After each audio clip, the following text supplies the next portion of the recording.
শ্রীমদ্ভগবত গীতা 11 অধ্যায় 55 নম্বর শ্লোক।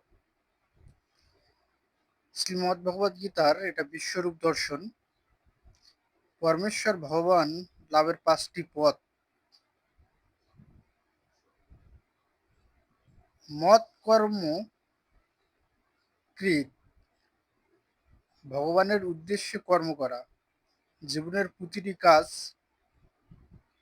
নিজের ভোগ না করে ঈশ্বরের সৃষ্টির উদ্দেশ্যে সম্পাদন করা।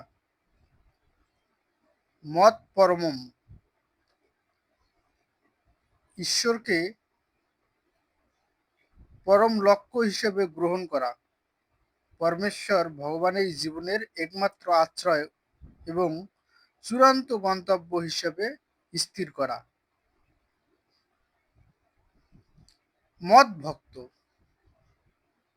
অন্যান্য ভক্ত অন্য কোনো জাগতিক স্বার্থ ছাড়াই একনিষ্ঠভাবে ভগবানের ভক্তি সম্পাদন করা। সর্ববর্জিত,